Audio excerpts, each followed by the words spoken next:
बिस्मिल्लाहिर्रहमानिर्रहीम, अस्सलाम वालेकुम नाजरीन, आप देख रहे हैं प्रोग्राम हकीकत क्या है। मैं हूं सोनिया सत्ती। नाजरीन, इंतहाई सख्त इक़दामात के बावजूद हमें नाकामी का सामना हुआ है। पाकिस्तान ने IMF कर्ज प्रोग्राम की बहाली के लिए अब अमेरिका से मदद मांग ली है। सख्त तरीन मौशी फैसले किए गए। इस गवर्नमेंट की जानिब से बार बार IMF की जानिब से मुतालबा किया गया कि डू मोर का मुतालबा किया गया। आपने देखा कि आते साथ ही गवर्नमेंट के लिए बहुत ज़्यादा मुश्किल था कि आते साथ ही पेट्रोल प्राइसेस बढ़ाना, तो उसके बावजूद गवर्नमेंट की जानिब से पेट्रोल प्राइसेस बढ़ाई गई। एक बार बढ़ाई गई, दूसरी बार बढ़ाई गई, फिर उसके बाद हालिया 2 दिन पहले जो है वो 24 रुपए फी लीटर के हिसाब से कीमत बढ़ाई गई। और फिर सिर्फ 15 दिन के अंदर सिर्फ पेट्रोल प्राइसेस की अगर बात करें तो 84 रुपए फी लीटर उसमें इजाफा किया। और 15 दिन के अंदर ही 115 रुपए फी लीटर के हिसाब से डीजल की कीमतों में इजाफा किया गया। लेकिन इसके बावजूद IMF की जानिब से डू मोर का मुतालबा किया जा रहा है और IMF प्रोग्राम की बहाली जो हमें पैसे देने थे, IMF ने मजीद जो है वो शराइत आयद कर दी। और अब खबरें ये हैं कि पाकिस्तान की जानिब से अब बाकायदा तौर पर अमेरिका से मदद मांग की जा रही है। एक तरफ हम देखें कि गरीब आदमी जो है उसके लिए 2 वक्त की रोटी इस सारी सूरत हाल के अंदर मुश्किल हो गई है। जैसा कि आप सभी जानते हैं, जब पेट्रोल प्राइसेस बढ़ती हैं तो ओवरऑल जो अशियाई ज़रूरियाँ हैं वो भी बढ़ जाती हैं। सो आवाम के लिए मुश्किलात जो हैं वो हर गुजरते दिन के साथ बढ़ती जा रही हैं। फिर ज़ाहिर है फेटअप से के ग्रे लिस्ट में हमें जब डाला गया तो उसके बाद हमें बहुत सारे मसाइल का सामना रहा। मौशी हवाले से मुल्क बहुत पीछे चला गया और इसके साथ साथ ज़ाहिर है पाकिस्तान की जानिब से एक भरपूर अंदाज में जो शराइत रखी गई थी उस पर अमल दरामद भी किया। और ज़ाहिर है जब फेटअप से मुल्क निकल जाता है तो बहुत सारे जो दीगर मामलात होते हैं मौशी हवाले से जो है वो हमें इस्तेहकाम मिलता है। बहरहाल देखना ये कि ये तमाम तर मामलात किस तरफ जाएंगे और हुकूमत इस चैलेंज से, इस बदतरीन जो मौशी चैलेंज है, इससे निकलने में किस हद तक कामयाब होगी। प्रोग्राम के पहले हिस्से में सीनियर एनालिस्ट महमूद जान साहब हमें ज्वाइन करेंगे। इसके साथ साथ सीनियर एनालिस्ट और कॉलमिस्ट कमर दिलशाद साहब भी हमें प्रोग्राम में ज्वाइन करेंगे। और नाज़रीन, इसी सारी सूरत हाल पर बात करने के लिए प्रोग्राम के पहले हिस्से में हमें ज्वाइन किया है सीनियर साथी हैं, एनालिस्ट है महमूद जान साहब ने। Thank you so much sir आपके वक्त का। महमूद जान साहब, सबसे पहले जरा बात कर लेते हैं फेटअप के मामले की ही। सबसे पहले तो सर मुझे ये बताएं कि पाकिस्तान को इस नौबत तक पहुंचाया क्यों गया, क्या वजूहात हैं इसकी, और आपको क्या लगता है कि मईशत के इस पर कितने जो मनफी असरात हैं वो मुरतब हुए ग्रे लिस्ट में जाने से? देखिए, एक तो सबसे पहले जो बात है ना वो आपकी क्रेडिबिलिटी को दुनिया में सबसे पहले खराब किया गया। आपको मुख्तलिफ औकात में अपने मकासद के लिए बड़ी फोर्सेस ने, जो बड़ी ताकतें हैं दुनिया की, उन्होंने अपने लिए इस्तेमाल किया, अपने साथ जंगों में शामिल किया। जब आप उनके साथ जंग में चले गए अफगानिस्तान में और जब आप उनके साथ रहे तो इस दौरान आप अच्छे बच्चे साबित हुए उनके लिए और वो आपकी थोड़ी बहुत तारीफ भी करते रहे। लेकिन बाद में उन्हें अपने बड़े मकासद के लिए शायद ना अफगानिस्तान के मामले के साथ साथ आपको भी दबाते रहे और आप पे ऐसे इल्जामात लगते रहे कि जैसे आप ही ये सब कुछ करवा रहे हैं। वो दोस्ती जो कि बज़ाहिर दोस्ती होती थी, लेकिन साथ में वो आपको इतना तंग भी रखते थे कि आपको ना माशी तौर पे सेट होने दिया जा रहा था, ना आपके बाकी जो मामलात हैं उसमें आपसे वो मुतमईन थे। वो हर बार कहते थे डू मोर, वो इस किस्म की बातें होती थी। तो ये देखें कि ये आपको एक प्रेशर में, कांस्टेंट प्रेशर में रख के बहुत सारे अपने उन्होंने वो हासिल कर लिए हैं जो मकासद हैं। ये पूरी दुनिया के लोग अब मानते हैं कि IMF का प्रोग्राम भी और इसके अलावा आपके और जगहों से कर्जे भी, साथ में फेटअप से क्लियरेंस भी, ये सारी चीजें जो है ये कहीं ना कहीं किसी टूल के तौर पे भी हमारे बारे में, हमारे लिए इस्तेमाल होती रही, कि हमारे खिलाफ इस्तेमाल होती रही है। कि जब भी हमसे कोई नाराज हुआ, खसूसन अमेरिका नाराज हुआ, तो हमारा मामला इन जगहों पे जाके इन फोरम्स पे, बिल्कुल फोरम्स तो इंडिपेंडेंट होने चाहिए था ना। पाकिस्तान के खारजा पॉलिसी में थोड़ी सी तब्दीली आ जाती थी, इधर से फेटअप का वो पेचकस लेके उसको कसना शुरू कर देते थे। बिल्कुल सही बात। हुआ ये है कि हमारे साथ कभी टेरर फाइनेंसिंग के नाम पे हमें कहा गया, कभी कहा गया कि यहाँ से जो है वो मनी लॉन्ड्रिंग हो रही है और काला धन यहाँ से जा रहा है और काला धन यहाँ आ रहा है। तो इस तरीके से इन्होंने देखा जो इन्होंने कानून साजी का भी कहा, कितनी किस्म की कानून साजियां हुई। पाकिस्तान को 24 अपने पार्लिमानी अरकान पे मुश्तमिल कमेटी बना के मुस्तकिल इनके जो मुतालबे थे उसके मुताबिक वो कवानीन बनते रहे। इसलिए मनी लॉन्ड्रिंग के कवानीन आप देखें। अब आप देखें बैंक में इस वक्त आपके अपने बैंकों में आपकी अपनी मुश्किलात कितनी है। आप 10,000 रुपए किसी के बैंक में ट्रांसफर नहीं कर सकते। जब करते हैं तो आपको पूरा एक इन्वेस्टिगेशन के प्रोसेस से गुजरना पड़ता है, और आप अपने घर भी अगर पैसे भेजेंगे तो उसके लिए भी आप अंडर ऑब्जर्वेशन होते हैं। तो हाँ। ये बहुत सारी ऐसी चीजें हैं ना। अच्छा, बिल्कुल। अच्छा महमूद जान साहब, आप इस पे एक चीज और भी है कि क्रेडिट लेने की बहुत ज्यादा कोशिश की जा रही है, तो आपको क्या लगता है इसका क्रेडिट पाकिस्तान तहरीक इंसाफ की गवर्नमेंट को जाता है? क्योंकि हमने देखा कि पाकिस्तान तहरीक इंसाफ की गवर्नमेंट के अंदर ही जो उनकी जानिब से नुकात दिए गए उस पर बड़ी तेजी से अमल दरामद भी किया गया। फिर आपको याद होगा कि इस हवाले से जो कानून साजी करनी थी, ऑपोजिशन ने बड़ा टफ टाइम दिया था उस वक्त की गवर्नमेंट को, तो किसको क्रेडिट जाता है इसका? लेकिन ये जो काम होगा ना, ये खजूर का दरख्त है, ये एक दिन में नहीं उगता, ये सालों लेता है। तो इसलिए आप इससे तहरीक इंसाफ की हुकूमत को इससे बाहर नहीं कर सकते। उन्होंने इसके लिए पहले ग्राउंड बनाया, बिल्कुल, हाँ। इसके लिए प्लांट लगाया, फिर उसको पानी दिया और मुसलसल उसके लिए काम करते रहे। वो सारी चीजें जो कि बाहर से मुतालबात आते रहे वो उस पर अमल दरामद करते रहे। उन अमल दरामद करने के नतीजे में पाकिस्तान के अंदर से उन पर शदीद तनकीद होती रही। खसूसन हाफिज सईद साहब का जो उनको नजरबंद किया, उनको गिरफ्तार किया, उनकी तंजीमों पे पाबंदियां लगाई। बाकी भी यहाँ पे कुछ ऐसे लोग थे जो कि इंडिया उनके बारे में शोषे छोड़ता रहता था। इस किस्म के इकदाम पे तहरीक इंसाफ को काफी मुश्किल सूरत हाल से गुजरना पड़ा। तो आज अगर ये ग्रे लिस्ट से निकलने का फैसला होता है तो ये इस हुकूमत की 100% इसकी कारकर्दगी नहीं है। लेकिन एक बात है, हाँ। आप इसमें से किसी हुकूमत को माइनस नहीं कर सकते। इसमें बुनियादी काम जो है वो ये तो पहले से होता रहा। बिल्कुल सही कह रहे हैं। अभी हम पे इल्जामात नहीं लगे, हाँ। इस तरीके इंसाफ की हुकूमत से पहले से होता रहा था, उस वक्त भी काम चल रहा था। फिर तरीके इंसाफ ने इसमें उसको ज्यादा वक्त मिला इस टेन्योर में, उसकी गवर्नमेंट रही तो इसलिए उससे ज्यादा काम किया। फिर इस हुकूमत ने भी उसे अच्छी तरह परसू किया। बिल्कुल। तो इस वजह से बात यह है कि ये एक टीम वर्क है, और इसमें हम अगर सियासी तौर पर तकसीम है, हाँ। लेकिन कम से कम इस मामले में सबने अपना अपना रोल प्ले किया है। और ये कहा जा सकता है कि हम इतने भी बुरे नहीं है जितना हम अपने आप को समझते हैं कि हम ये मुल्क नहीं चला सकते। जितने भी मुश्किल आए, जितनी भी बड़ी फोर्सेस पाकिस्तान के खिलाफ हुई, जितनी भी मुश्किलात पाकिस्तान के लिए बनी, सबने मिलकर काम किया तो आज इस स्टेज पे पहुंचे के। ठीक है, तो सर आपको क्या लगता है मौशी हवाले से जो इस वक्त मामलात हैं, इंतहाई सख्त इकदामात उठाने के बावजूद हमें नाकामी का सामना है, IMF डूम और का तकाजा उसका मजीद बढ़ रहा है, और खबरें ये भी हैं कि अब इस प्रोग्राम की बहाली के लिए अमेरिका से मदद मांग ली गई है। हालांकि आपको याद होगा मुज़ाकरात की कई दौर भी हुए और IMF ने शराइत रखी, उन शराइत को मद्देनजर रखते हुए बड़े सख्त मुआशी फैसले भी किए गए गवर्नमेंट की जानिब से। लेकिन इसके बावजूद आपको क्या लगता है ये किसी प्रेशर डालने की कोशिश की जा रही है पाकिस्तान के ऊपर? देखिए, एक बात तो ये तो यहाँ के तमाम माशी माहिरीन भी मानते हैं, अगर वो IMF को क्रिटिसाइज भी करते हैं, अगर वो बैरूनी ताकतों को क्रिटिसाइज भी करते हैं, तो ये भी तो देखते हैं ना कि हमारा अपना हाउस भी तो ऑर्डर में नहीं है ना।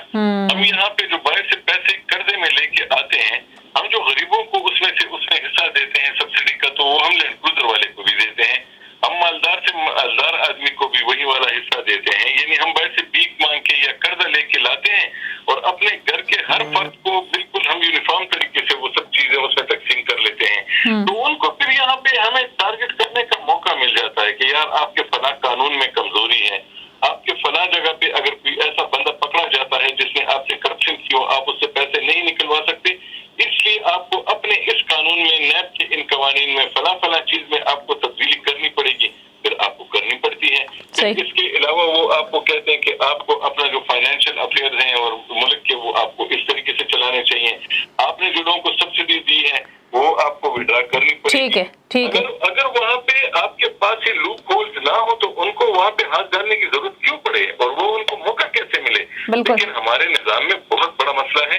हमारे निजाम में ऐसा है कि यहाँ पे तमाम लोग ये अपना हक समझते हैं कि वो हुकूमत उनको गाड़ी में पेट्रोल डाल के दे, और वो अगर लॉन्ग ड्राइव पे भी जाते हैं, अगर वो कहीं ऐसी जगह भी जाते हैं कि उनको सैर के लिए भी जाना पड़े, लेकिन जो पेट्रोल उसमें डाले वो गवर्नमेंट के खाते से हो। बिल्कुल सही कह रहे हैं। किसी मुल्क में भी ऐसा नहीं होता। बिल्कुल, हाँ। किसी भी मुल्क में इतनी कारें नहीं चलती जितने हमारे पूरी दुनिया बिल्कुल महमूद जान साहब, ये तो जब हमारी सड़कों पे चलती है, जब कर्ज मांगने जाते हैं तो वो कर्ज देने वाले भी हैरान हो जाते हैं कि जिस ये धड़ल्ले के साथ और जिस शान शौकत के साथ जाते हैं, बल्कि बहुत सारे जहाँ हम कर्ज लेते हैं ना, हाँ तो वो अगर 2 स्टार होटल में कर्ज देने वाले रहते हैं, हम 7 स्टार होटल में बिल्कुल, रहते हैं, बिल्कुल, क्योंकि हाँ। अंदर से बहुत कमजोर लोग हैं ना, बिल्कुल, उनके हाँ। जो हम चार्टर्ड फ्लाइट्स में जाते हैं, वो आते हैं अपना जो नॉर्मल रेगुलर फ्लाइट्स में आते हैं, हाँ। तो हमारी जिंदगी को देखते हैं कि हम अपनी आम जिंदगी में भी देखते हैं कि किसी घर का बैलेंस अगर पेमेंट्स का और उसकी इनकम का अगर वो बिगड़ जाए तो वो घर नहीं चलता।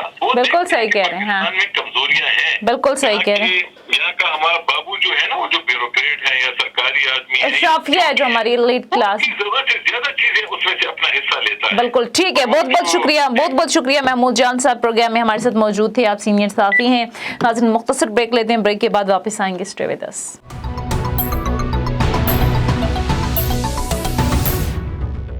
और नाज़रीन, इसी सारी सूरत हाल पर बात करने के लिए हमें प्रोग्राम में ज्वाइन कर चुके हैं सीनियर एनालिस्ट हैं कंवर दिलशाद साहब। Thank you so much sir आपके वक्त का। कंवर दिलशाद साहब, कैसे देखते हैं, सबसे पहले ज़रा बात कर लेते हैं अवामी मुश्किलात के हवाले से, जो कि हर गुजरते दिन के साथ हम देख रहे हैं बढ़ रही हैं।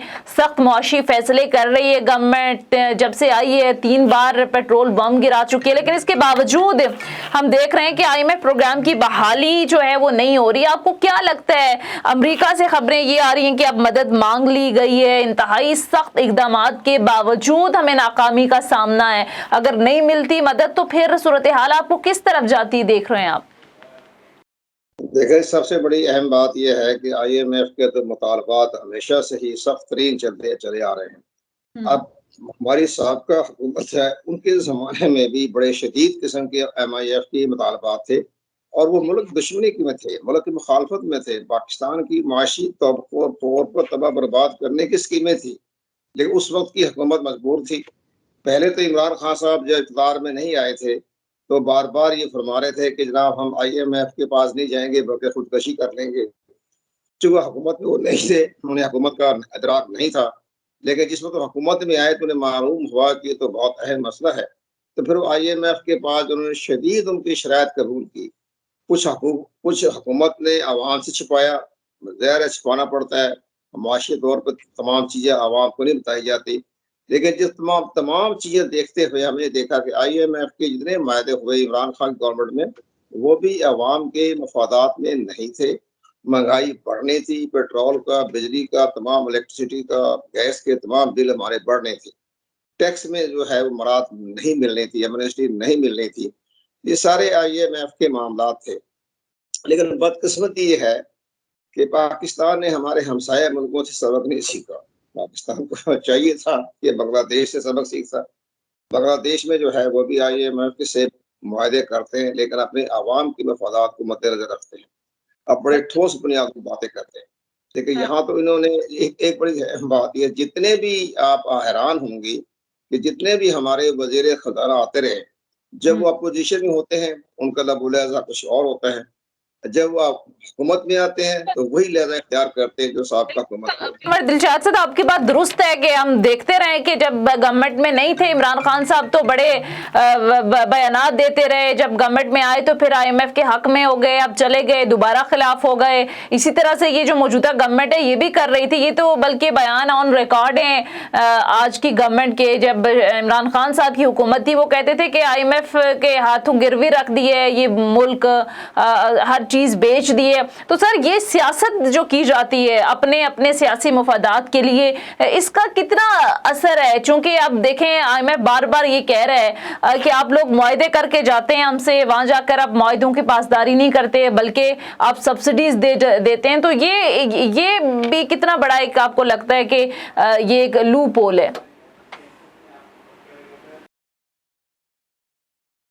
हो रही है, इतनी हमारे मुआशी हालात खराब नहीं है जितने कि हमारे सियासतदानों ने अपने मफादात के तहत कर दिए।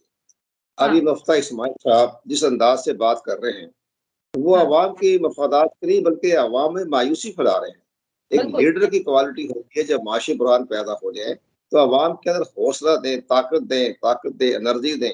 लेकिन हमारे इमरान इस्माइल साहब हो या साबका हुकूमत हो, वो उसमें आप समझ लें आवाम कैसे सेटिस्फाइड कंवर दिलशाद साहब, जब एक 15 दिन के अंदर 84 रुपए पेट्रोल बढ़ा देंगे, 115 रुपए डीजल बढ़ा देंगे, और मजे की बात ये कि पेट्रोल प्राइसेस बढ़ गए, डीजल बढ़ गई, कुछ चेक एंड बैलेंस ही नहीं है। लोगों ने अपने मनमाने कराए, मनमाने रेट। अब जाके उनसे पूछते हैं कि यार ये चीज कल 50 की थी, आज आप 100 के दे रहे हैं। वो कह रहे हैं पेट्रोल देखें ना, उनके पास प्राइस कंट्रोल कमेटियां होती हैं। तो ये इंतजामी गफलत कितनी बड़ी आपको लगता है कि ये महंगाई तो है चले ओवरऑल, लेकिन इंतजामी गफलत की वजह से आपको नहीं लगता कि डबल ट्रिपल हो जाती है महंगाई? इमरान खान से सबसे पहले अहम सवाल ये करना चाहिए कि जब क्राउन प्रिंस आए थे सऊदी अरब, जब उनके प्राइम मिनिस्टर बनने पर बड़ा शानदार इस्तकबाल हुआ, खुद ड्राइव करके उनको प्राइम मिनिस्टर हाउस लेकर गए, तो उन्होंने ये कहा कि हम ग्वादर में बहुत बड़ी एशिया की सबसे बड़ी ऑयल रिफाइनरी बना देंगे और 3 साल के अंदर अंदर वो कंप्लीट हो जाएगी। आजकल की इतनी टेक्नोलॉजी आ रही है कि चीजें 3 साल में 2 साल में बन जाती है। तो लेकर इमरान खान साहब कहाँ से रहे, वो कहाँ गया? वो इतनी बड़ी ऑयल रिफाइनरी बन रही थी, उन्होंने सऊदी गवर्नमेंट को नाराज कर दिया। किसने नाराज किया? ये हकीकत आवाम को भी आहिस्ता आहिस्ता मालूम हो जाएगी। वो पीछे हट गए। इतनी बड़ी उन्होंने पेशकश की थी कि एशिया की सबसे बड़ी, अगर वो ऑयल रिफाइनरी बन जाती तो हमारे ये गैस, ये पेट्रोल की कीमतें ना बढ़ती, ये आवाम के अंदर खुशहाली आ जाती, एक इंतहाई पाकिस्तान जो है वेलफेयर की तरफ बढ़ जाता। लेकिन जितने भी हमारे सी पैक के बड़े बड़े मंसूबे चाइना ने दिए कि पाकिस्तान का एक रोड बेल्ट बनेगा, इंटरनेशनल पाकिस्तान एशिया और यूरोप के साथ मिलाप हो जाएगा, तो कहाँ गया रोड बेल्ट? 3-4 साल से रोड बेल्ट ही नहीं बना अभी तक। तो चाइना भी खामोश है, चूंकि चाइना की बड़ी हिकमत अमली खामोशी होती है, वो नाराज नहीं होता, उनके चेहरे पे शिकन नहीं पड़ती, वो बड़ी अजीब कौम है। लेकिन इसी तरह से हमारे यहाँ हमारी हुकूमतों ने क्या किया 3 साल में, इसी तरह ऑयल रिफाइनरी नहीं बनी। ग्वादर में, चित्राल में बहुत बड़ी बड़ी हाइड्रेट के बनने थे, डैम बनने थे, चित्रा में छोटे छोटे डैम बनने थे, सैकड़ों डैम बनने थे जिससे बिजली पैदा होनी थी। आजाद कश्मीर के इतने चश्मे हैं, वहाँ 300-400 डैम छोटे छोटे बनने थे। हम इंडिया को भी अपनी बिजली जो है वो दे सकते थे। सही। तो आपको क्या लगता है कंवर दिलशाद साहब, अब आगे चल के कोई सूरत हाल में बेहतरी की उम्मीद है? जो हम मुश्किलात में फंस चुके हैं, लोग अपनी अपनी पॉइंट स्कोरिंग में लगे हुए हैं, तो इससे निकलने का कोई हल है, कोई रास्ता है हमारे पास? कहती है इस सिस्टम से निकलना है, इस मामले से कैसे निकला जाए। उसमें सबसे बड़ी अहम बात यह है कि इमरान खान साहब 3 साल तक डाकू चोर की गर्दान पढ़ते रहे, वो तस्बीह पढ़ते रहे, उसका असर क्या हुआ? उसका असर ये हो कि इंटरनेशनल लेवल पर इन्वेस्टर आने बंद हो गए। बैनुल अक़वामी हुकूमतें जो पाकिस्तान को एड देती हैं, उन्होंने ये महसूस किया पाकिस्तान एक करप्ट मुल्क है, जिसका वजीर आजम इंटरनेशनल फोरम पे कहता है कि हमारी साबिक़ा हुकूमत डाकू थे, चोर थे, लुटेरे थे, मैंने इनको बंद कर दिया है, जेलों में बंद कर दिया है, मैं इनको छोड़ूंगा नहीं, मैं इनको। चले इमरान खान का चैप्टर बंद कर देते हैं ना सर, वो इमरान खान तो अब चले गए ना। अब सवाल ये है कि ये गवर्नमेंट जो सब ठीक करने आई थी, महंगाई कंट्रोल करने आई थी, ये भी IMF के साथ किए गए मायदों पर तनकीद करती थी, हुकूमत में आए इतना अरसा तो फैसला ही नहीं कर पाए कि हम पेट्रोल प्राइसेस बढ़ाएं नहीं बढ़ाएं, उसका मुल्क को अलग नुकसान हुआ। इमरान खान तो अब जा चुके हैं, वो अब अपनी ऑपोजिशन कर रहे हैं। इस गवर्नमेंट जो जिसे इमरान खान साहब कहते हैं कि ये 13-14 जमातों ने मिलकर जो एक गवर्नमेंट बनाई है, इसने क्या किया सर? इसकी क्या परफॉर्मेंस है? इनकी परफॉर्मेंस बिल्कुल जीरो है। इन्होंने अपने करीबी दोस्तों को, जो करप्ट लोग थे, जो जेलों में बंद थे, नायब में केसेस थे, ब्यूरोक्रेट, हाई प्रोफाइल के ब्यूरोक्रेट, उनको सबको अपनी काबीना का हिस्सा बना लिया। आप ये देखें, ठीक है वो इल्जामात साबित हुए या ना हुए, लेकिन उनके ऊपर तो एक बाकायदा इल्जामात तो लग गए। वो 4-4 साल जेलों में रहे, 5-5 साल जेलों में रहे, और उसी के बाद उनको एडवाइजर बना दिया गया। ग्रेड 19 के अफसर को फेडरल मिनिस्टर का स्टेटस दे दिया। अब ये देखें ना, अब इनकी पता भी कि हम चंद महीनों के मेहमान हैं, हम मेहमान अदाकार हैं, 11 जमातों की इत्तेहादी जमात बनी हुई है, कोई फैसला सामने नहीं आ रहा, लेकिन अपने असूलों के मुताबिक वही अकरबा नवाजी, वही दोस्त नवाजी, वही लॉयल्टी, उन लॉयल्टी को बरकरार रखा, स्टेट के साथ इनकी वफादारी नहीं रखी। तो ये मामला तो ठीक है, इमरान खान का तो अपना जा रहा है स्टेटमेंट, वो अपने फायदे में जा रहा है उनको, वो इनको इस्तेमाल कर रहे हैं इनके नाम ठीक पर। है, लेकिन आप मुझे ये बता दें, कंवर दिलशाद साहब, आखिर में मुझे ये बता दें कि अब हर सियासी जमात, सिर्फ ना पीटीआई, ना पाकिस्तान पीपल्स पार्टी, ना पीएमएलएन, किसी को आवाम की कोई फिक्र नहीं है, सब अपने अपने जाती मुफादात में लगे हुए हैं, अपनी अपनी पॉइंट स्कोरिंग में लगे हुए हैं। कोई कहता है हमें बैरूनी साजिश के तहत निकाला गया, कोई कहता है ये निकम्मा नाहल था, हम ठीक कर लेंगे, वो भी मामलात आपने देख लिए। तो फिर कौन करेगा इस मुल्क को सही? यही 2-3 पार्टियां, एक जाती है, दूसरी आती है, दूसरी जाती है तो पहली आ जाती है। यही पीपल्स पार्टी, नून लीग, जो एक दूसरे के गिरबानों में हाथ जो है वो डालते थे और क्या क्या एक दूसरे के खिलाफ नारेबाजी नहीं करते थे, वो अब सब मिल गए, इमरान खान साहब की हुकूमत को गिरा दिया। इमरान खान साहब भी वही है कि जो कहते थे पंजाब के सबसे बड़े डाकू कातिल लीग, उनको साथ में, तो ये अपने अपने मुफादात देखते हैं। आपको लगता है कि आवाम का इनको कोई ख्याल है, कोई फिक्र है? अगर नहीं है तो फिर वही कहते हैं कि जैसी आवाम वैसे हुक्मरान, तो इसी सिस्टम का आदी कर लें फिर आवाम अपने आप को। बैरूनी साजिश कोई नहीं है, ये फलसफा बिल्कुल गलत है। कोई बैरूनी साजिश नहीं होती। बैरूनी साजिशें जो होती है वो लेटरों के जरिए नहीं होती। बैरूनी साजिशें बड़ी खामोशी के तहत हो जाती है, पता भी नहीं चलता। तो ये तो कहना कि जी खत आ गया, लेटर आ गया, केबल आ गई, केबल में इस तरह की साजिशें नहीं हुआ करती हैं, ये बिल्कुल मामला सही नहीं है। दूसरी बड़ी अहम बात यह है कि अमेरिका ने अगर इस तरीके से इनकी हुकूमत के खिलाफ करनी भी थी तो बड़े और बड़े तरीके उनके पास होते हैं, उन्होंने दुनिया भर की हुकूमतें चलाई होती है। लेकिन ये इमरान खान का नजरिया जो है वो दुरुस्त नहीं था कि ये साजिश हो गई। ये तो 4-5 महीने पहले से ही नजर आ रहा था कि इनकी हुकूमत फरवरी मार्च में चली जाएगी। शेख रशीद साहब ने बार बार कह दिया, जो इमरान खान के राइट हैंड थे आईबी के सरबराह सुलेमान, उन्होंने पहले ही बता दिया था 4 महीने पहले कि आपकी हुकूमत तो मार्च में जाने वाली है। तो इसमें अमेरिकन खत आगे एक अमेरिकन एम्बेसडर से उनकी मुलाकात हुई। हम बार बार ये कह रहे थे कि वो असिस्टेंट सेक्रेटरी टू स्टेट है, उसका स्टेटस जो है वो ठीक है, वो एक मिनिस्टर ऑफ स्टेट के बराबर होता है, ठीक है।